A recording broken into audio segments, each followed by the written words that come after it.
കണ്ടോ, കറക്റ്റ് ചീങ്കണ്ണി. വാവ്. ഈ സാധനത്തിൽ നമ്മൾ സെയിൽ ചെയ്യാൻ വിചാരിച്ചു. കാരണം ഇതിൻ്റെ അകത്ത് വേറെ മീനിടാൻ പറ്റില്ല. അത് നമുക്ക് കുഞ്ഞു കുഞ്ഞു മീനുകൾ ഇടാമെന്ന് വിചാരിച്ച്. അത് വെട്ടി ഇത് കിടന്നു കഴിഞ്ഞാൽ വേറെ ഫീഡ് ചെയ്യാൻ പറ്റില്ല. കുറച്ചൊക്കെ മീനെ എടുത്ത് ഇതിൻ്റെ അകത്താണ് ഇട്ടിരിക്കുന്നത്. അപ്പോൾ എന്തായാലും ഇതിനെ സെയിൽ ചെയ്ത് കഴിഞ്ഞാൽ നമുക്ക് ജസ്റ്റ് കുറച്ച് കെപ്പി കാര്യങ്ങളൊക്കെ കാണിച്ചിട്ട് അവിടെ കിടന്നോളൂ. അപ്പോൾ അതിന് ഫീഡ് ചെയ്തില്ലെങ്കിൽ വലിയ സീനില്ല, ഇടയ്ക്കിടയ്ക്ക് ഇട്ട് കൊടുത്താൽ മതി. അതാണ് നമ്മൾ പ്ലാനിങ്. അപ്പോൾ എന്തായാലും ആർക്കെങ്കിലും വേണമെങ്കിൽ പെട്ടെന്ന് തന്നെ കമൻറ്റ് ചെയ്യും.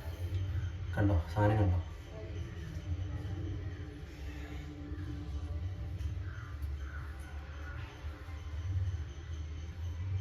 നമ്മൾ അലിഗേറ്റർ കാർ. ഈ സാധനം ആർക്കെങ്കിലും ആണെങ്കിൽ കമൻറ്റ് ചെയ്യും. നമുക്ക് എന്തെങ്കിലും പ്രൈസ് അത്ര കുറച്ച് തന്നെ തരാം. നിങ്ങൾക്ക് കിട്ടുന്നതിനേക്കാൾ നല്ല കുറച്ച് തന്നെ പ്രൈസ് കുറച്ച് തരാം. അപ്പോൾ നിങ്ങൾ കാണുന്നവരെന്തായാലും ലൈക്കും കൂടെ അടിക്കുക. എന്നാലും മാക്സിമം വീഡിയോ ഷെയർ ആവും. അപ്പോൾ നിങ്ങളെന്നുണ്ടെങ്കിൽ വലയിലൊന്ന് കാണിച്ചു തരാം. ഇതാണ് ഇതിൻ്റെ അലിഗേറ്റർ. എന്താ ഇതൊക്കെ തന്നെ കടിച്ച് മുറിച്ചതാണ്. അമ്മേ.